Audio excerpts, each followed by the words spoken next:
Mangwanani akanaka vedare tinokuchingamidzai zvekare kune chimwe chirongwa pano paZim Facebook Secrets and Confessions. Tadzoka zvekare nemamwe mamessages. Rekedzai teibva tapinda mumamessages edu atadzoka takakubatirai. Message yedu yekutanga yakamira sekudai so: hanzi makadi zvenyu mukoma, ndinokumbirawo kuti munge muchindipostirawo nyaya yangu makavigawo chitupa changu. Ndiri mudzimai ndine makore 37 years ekuberekwa. Mukomana takakurawo tichitambudzika. We suffered so much at the hands of my stepmother and mukomana even right now. Kunyangwe kana kuri kunze ndikaudza even murume wangu this story, iye he does not even believe me. But mushure mekunge amai vangu vashayika takatanga kushungurudzika. So zvakaitika mukoma ndezvekudai, baba vangu ivo vainge vaine barika, vainge vaine vakadzi vavo vaviri, ende hatitombonyatsokunzwisisa kuti chii chakaitika kuna amai nini. We really do not know, because kana ivo baba vakangofa vachingovachema amai nini ava, because we just woke up and we saw kuti she was gone. Apa amai nini ava vainge vari munhu uya ainge aine mwoyo murefu. She was the most kind woman that I had ever met. Vaitoita sekunge vainge vari ivo amai vangu, but tichizongonzwawo vanhu vachitaura vainge vachiti baba vangu ivo pavakatanga kudheita vakazova stepmam vedu vainge vatogara futi vatori mukadzi wemunhu, saka vakabva vazongochivawo mari iyo yainge iina baba vangu. Then amai nini vanonzi ndo vakabva vazozviziva, because amai vangu vainge vasina kana basa nazvo. Vaingozviudza kuti as long as baba vachikwanisa kuvachengeta, vachikwanisa kuvaitira zvose zvavainge vachida, zvakawanda vainge vasina basa nazvo. But amai nini ndo vainge vaine shanje, saka vaiti kana vakangonzwa zvichinzi kunenge kuchinzi kunenge kuine imwe girlfriend yababa samwe vaibva vazoenda kwekwe vachinorwa negirlfriend iya. So mukomana zvinonzi ivo mushure mekunge vazoona baba vangu vachipika up mukadzi uya ndo pavakabva vazoenda kumba kwake, vakabva vazotanga kunetsana naye.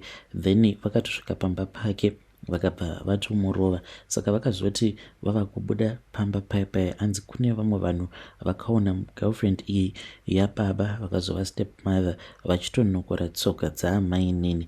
Then vanhu vazhinji vainge vachiti mukadzi uya aitozivikanwa kuti mun'anga, haabviri, ende hanzi ainge akatoenda kune imwe n'anga. Then ndokubva iye nen'anga yake vazoba pfungwa dzaamai nini. So zvinongonzi ivo amai nini vachiri vapenyu hameno, but vacho vanotaura vanoti amai nini vari kungodzungaira. But inini zvimwe zvainge zvichiitika pamba mushure mekunge amai vangu vashayika, I think kuti ivo amai nini ava vanenge vakatoshayika. Hongu vainge vadzungaira havo nenyika, but I think kuti at the end of the day vanenge vakatoshayika, because one day we just found out kuti munhu mumba ainge asisimo. So baba vangu ivo vainge vaine setup yainge yakamira sekudai. Pamba pedu painge paine mamain houses maviri. Painge paine main house yainge iri yaamai vangu, then paiva nemain house iyo yainge iri yaamai nini. Dzimba idzi dzose dzainge dzakangokura, dzainge dzakangoenzana pakukura. Saka amai vangu vainge vakatogara panze, vakati vagere panze kudaro, then ndo pavakabva vazondidaidza vakabva vazoti endakaundongorera kuti chiko chiri kutsva kumba kwaamai nini vako. So ndakabva ndatoenda kwekwe ndichitofara, because ndaitoziva kutoti kana ndikatomboenda kumba kwaamai nini vaitombonditi gara pasi usadzokera, because unozoshandiswa naamai vako, because mama vangu vainge vasingagare pasi, plus vaiva nechifo chekungotuma even unnecessary stuff. vaisada kuona munhu akagara pasi, vaitosarudza kuti vange vachikutuma kuti unge uchinovacherera mvura, yet vanenge vatobva futi mukutuma umwe kuti enda unondicherera mvura yekunwa. Saka ndakatomhanya ndichitoenda kuya ndichitozviudza kutoti ndotombonogara tichiita nyaya naamai nini. Kandinetsa ndechekuti ndakati ndichinopinda mumba maamai nini ndikatovashevedza hapana kana akambondipindura because vainge vaine vana vavo vaviri, vainge vakangoita gore mwana.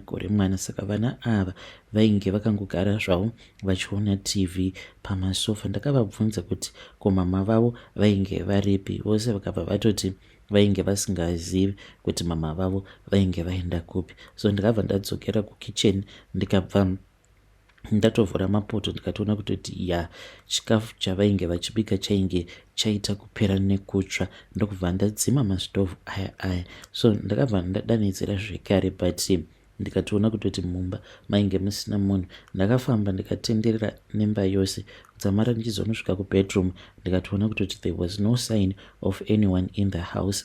So ndakabva ndazodzoka ndikabva ndazotora vanenge navangu vaya ndikabva ndazobuda navo panze ndokubva tazodzokera kwedu kumain house. So tichisvika kuya amai vakabva vatoona kutoti there was something that was wrong. Ndikabva ndavaudza kuti mumba mainge musina munhu. Naivo vakabva vatombodzika kumain house kwaamai nini vakatombodongorera vakaona kuti zveshuwa mumba mainge musina munhu.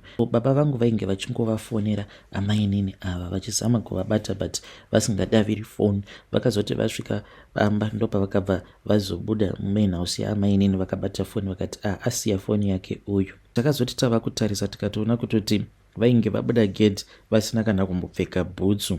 Then baba vangu vakabva vazobuda panze vachiti vange vachivatsvaka. Saka just outside of our gate kwainge kuine umwe mukadzi uyu ainge achitawo zvekutengesa mavheji just outside of our gate. Aiva nekamwe kamusika kake. Saka baba vangu vakabva vaenda vakabva vazonobvunza mukadzi uya if she had seen amai nini ava, but mukadzi uyoyo akabva atoti munoziva kuti kudii mukadzi wenyu iye ati achibuda gate ndabva ndatoona kutoti there was something that was wrong with her because anga achizvidzura vhudzi rake. Saka by the time pandazama kuti ndinge ndichivamhoresa amai nini ava vabva vandinongedzera, uye zvekare vabva vanongedzera apa at that time ainge achinongedzera kune kamwe kaflower bed.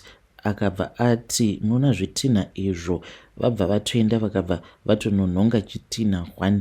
Ini nemwana wangu tazotosimuka tava kutotiza vachitoti I am going to finish munhu wose, everyone anogara pamba apa ndoda kuti ange achizofa. Then ndokubva vazotanga kuseka amai nini vaya hanzi vakabva vatanga kufamba vachienda. I just wish kuti mukadzi iyeye paakaona amai nini vangu vachiacta very strange vachizvidzura vhudzi, at least dai akangouya akaudza amai vangu kuti this is what had happened, zvimwe kuda amai nini vangu vangadai vachiri vapenyu, because even right now vana avo vakasiyiwa naamai nini ivo at that time vainge vachiri vana vadiki, havatomborina kana any memory of their mother. So mukomanashi, even though inini at that time ndainge ndichiri mwana mudiki, but zvinhu zvakaitika ipapo zvakandirwadza because amai vangu vakabva vazoshayika soon after that, because ivo amai nini ava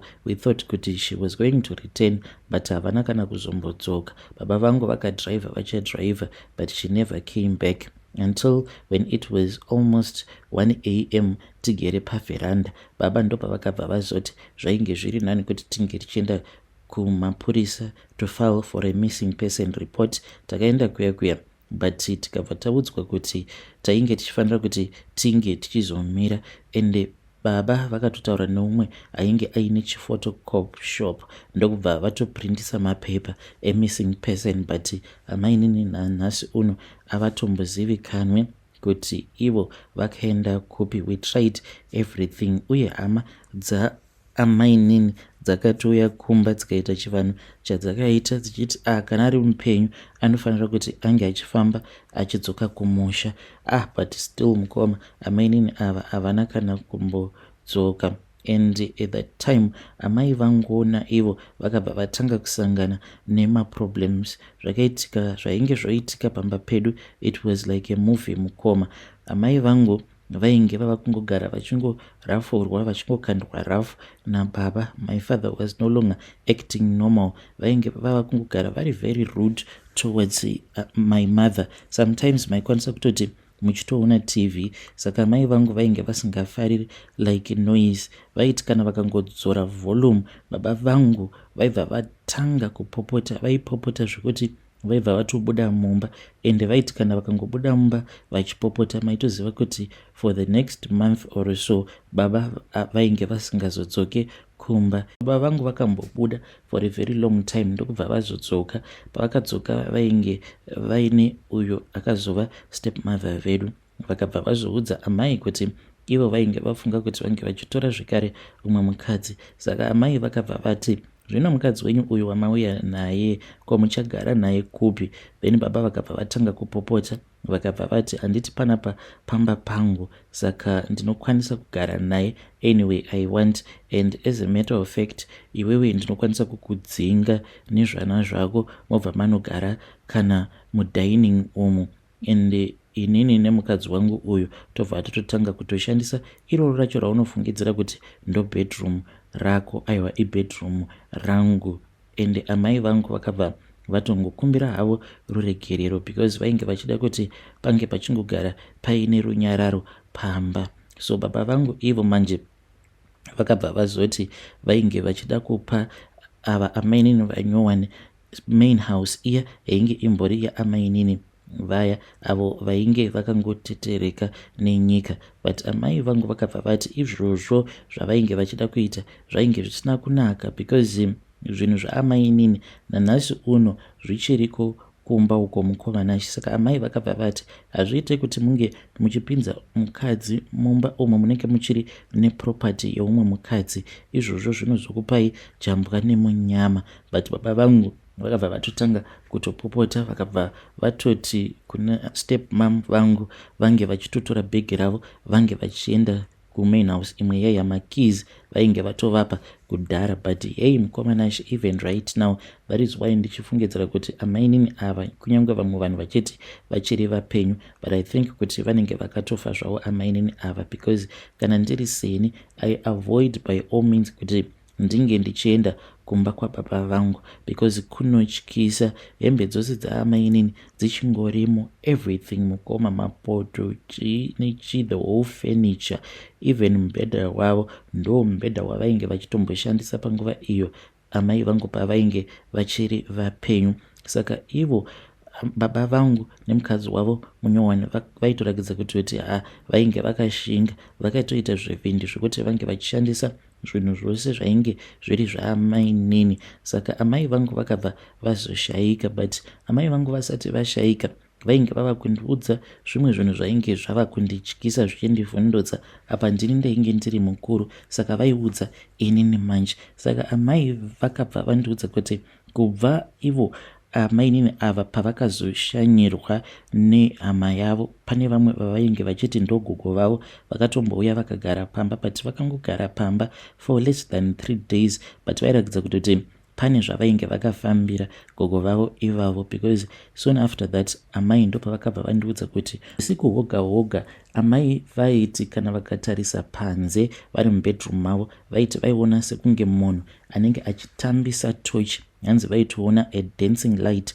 in the sky. Saka vaingoti kana vakadaro, kana vaona kalight kaya then vaibva vatanga kunamata. Saka pane umwe musi uyo pavakazomuka avainge vachirwara, ndikabva ndavabvunza kuti kochiinai mama, ivo vakabva vati the previous night vainge vakaona zvekare kalight kaya kachiratidza kuti painge paine munhu ainge akabata torch achitambisa torch iyoyo. Saka pavakazonovhura curtain vachida kuona, ivo vanoti vakabva vazoona chimwe chiskeleton ichi hanzi ndo chainge chiine light muchest, saka chainge chichifamba chiita sekunge chinotamba. And amai vanoti kubva ipapo ndipo vakabva vazongotanga kunzwa kuti painge paine munhu ainge avadzipa. Even amai pavakazoendeswa kuchipatara nababa vakatoti iyi ndo death sentence iyi, dai manditora maenda neni ndanofira angu kumba kwavamufundisi. vainge vachida kunamatirwa, but baba vakabva varamba vakati pano hatite izvozvo. All of a sudden baba had changed. Soon after, amai vangu vashayika. Strange things that were happening in that other main house Mukoma, because as for our father's new wife, dzimwe nguva taitomunzwa achiridza mhere. Kunyange masikati waingonzwa munhu ava kuridza mhere, waiti kana ukadongorera wavaona amainini vaya vachimhanya vachibuda mumba imomo, as if munhu anenge aona zvinhu zvinenge zvichityisa. Ende vaiti kana vabuda mumba muyame vachitiza vaibva vangoramba vakagara panze. Ende vaiti kana vakazviona kuti munenge mavaona vaibva vatanga kukutukai. I still remember kuti there was this other day, saka vainge vatozvigadzirira macereals avo ejungle oats. Saka vakati vachigadzira macereals aya hamene kuti chii chakangoitika mumba imomo, because vakabudamo vachimhanya ndokubva vatsvedza vakadonha. Mukomana yamusi iwoyo takachiona, because vakati vatsvedza vadonha kudaro vakabva vangonhonga broom ndokubva vatanga kundirova nebroom riya vakabva vandiudza kuti ndinge ndichienda kunotora macereals avo. So ndakabva ndapinda mumba muyame, but the moment that I walked into the kitchen Mukoma, feeling yandakanzwa mumba imomo, imba iyoyo yainge yava kuita sekunge yainge yava fridge. Apa panze painge pachipisa sei zvokuti ndakatotanga kutodedera nechando ndichinzwa kuti I am freezing. Uye zvekare ndaiti ndichifamba, even though I did not see anything, but ndaitonzwa kutoti kumashure kwangu uku kwainge kuine munhu ainge achifamba ari padhuzesa neni. Uye zvekare ndaitonzwa munhu uyu achitofemera mugotsi mangu achifamba ari padhuzesa neni. Mukomana ndakangozvipa zvevindi, because ndaitoziva kutoti kana ndikabuda mumba omo ndisina zvandinenge zviya because ndainge ndichiziva kuti kana ndikabuda mumba omo ndisina macereals avo amainini, because at that time vainge vava nepamoviri. Ndikaziva kuti if I do that ndaizorohwa. So mukoma nekuda kwezvainge zvaitika and feeling nervous, I then forgot the spoon. Ndakati ndabuda panze vakanditi ko spoon iripi naiwe dhongiwe. Hey, she screamed at me so hard. Vakabva vanditi ndinge ndichidzokera zvekare kunotora spoon, but ndakabva ndaramba ndikati zviri nani kuti ndinge ndichienda kunokutorera ispoon kwedu. Ndokubva ndaenda ndikabva ndanotora spoon kumain house kwedu ndikabva ndavapa, vakabva vatanga kudya. Saka zvose izvi zvainge zvichiitika zvainge zvichitityisa. Vakabva vazosarudza kuti zvainge zviri nani kuti vange vachiuya kuzogara mumba medu. Even right now Mukoma vanongogara mumba mamama vangu ende vachiri kutongoshandisa furniture yamama vangu, but takati tatanga kugara navo, that was when the abuse started. Ivo manje vainge vava kusada kuti tinge tichigara mumba maamai vedu, vainge vachida kuti tinge tichienda kunogara kumba kwekwe kwainge kuchityisa, that same house that she had ran away from. So inini ndakabva ndaramba ndikabva ndati zviri nani kuti tinge tichisafa than kuti tinge tichienda kunogara kumba kwechipoko, because vamwe vanhu vaiti kana vakadarika nepamba pedu usiku vaiti vaiona kuti kumain house kuya kunenge kwakatobatidzwa malights, but sometimes magetsi anenge atoenda. Saka ivo plani yavo, sezvo vainge vaine vana vavo from her previous marriage, vainge vava kuda kuti vange vachizopa vana vavo maspare bedrooms edu. We then got kicked out. So inini nevaning'ina vangu including nevana vaamainini vaya vekungotetereka nenyika tainge tava kurara zvedu mudining room, crowded like that, because all of our spare bedrooms had been taken. Saka umwe musi ndainge nditori very stressed. Kwaiva nechimwe chirongwa chandainge ndichimirira, it will be playing like music in the middle of the night. Mukoma, but ndaiva nestress at that time. Ndainge ndava kuzviudza kuti maybe zviri nani kana ndikangotizira, because panguva yacho iyoyo ndainge ndatova ne16 years. Saka ndaiva nemukomana wangu uyo ainge achida kuti ndinge ndichizoya kumba kwake ndobva ndazoita mukadzi wake, because I used to tell him zvimwe zvandainge ndichisangana nazvo. Akagara pasofa paya ndainge ndichitocalculata kuti saka izvozvizvi kana kuri kunzi ndikatizira kwavaning'ina vangu ava havazosari vachishungurudzwa here. Ndianiko anozobvuma kuti apa uri kutizira, apa uri kutouya futi nevaning'ina vako?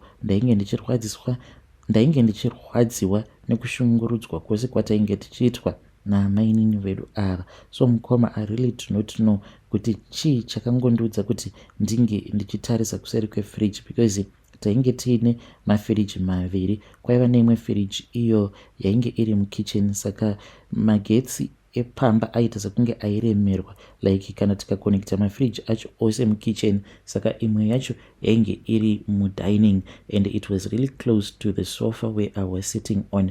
Mukomanashi ameno chakangonditi cheuka, ndikabva ndatotarisa, ndikabva ndaona amai vangu ava vainge vakamira vari kuseri kwefiriji. Unoona kagep kaya katinosiya kuseri kwefiriji, amai vangu vainge vakatomira vakatokwana mukagepi ikako. Amai vangu vakangoramba vakanditarisa, vakabva vatanga kueredza misodzi ndokubva vanyangarika. So ndozvandakaona ipapo. Ndakabva ndazoudza vanasekuru, ivo vanasekuru vakangoti amai vangu vachazomuka ngozi vachinetsana navo amainini ava, but kubva riine mukoma, because ivo amai vangu vakashayika mainge muri mugore ra2008 kusvika pari zvino. Ivo amainini vangu ava vachigere pamba pedu, ende vana vavo vava kutoita sekunge pamba pedu ndo pamba pavo, and I am sure kutoti maybe nekufamba kwenguva baba vachatomanikidzwa kuti vange vachichinja matitle deeds, because ndakatombonzwa nyaya yacho ichiita sekunge inotaurwa nezvayo. Saka we know kutoti kana kuri kunzi baba vakafa, imba iyi inobva yatongosara iri mumaoko avo ivo amainini ava. But ikoko hangu handidi kana kumbokuenda, because kune zvimwe zvinhu zvinoitika zvinotyisa, unokwanisa kutongokaruka watongoona chipoko. But mukoma, chinondirwadza ndechekuti ko kana ndakaonawo chipoko chamai vangu, why is it vasiri kurwa naye mukadzi uyu vakamuuraya? Vidari ndo message iyo yandakatumidzirwa ichibva kuna vanzvadzi vedu. Please ngatizamei kuti tinge tichitaura navo vanzvadzi vedu ava mucomment section. Hanzi ndakaona chipoko chamai vangu chakamira kuseri kwefiriji. Zvakangooma hazvo vedu we.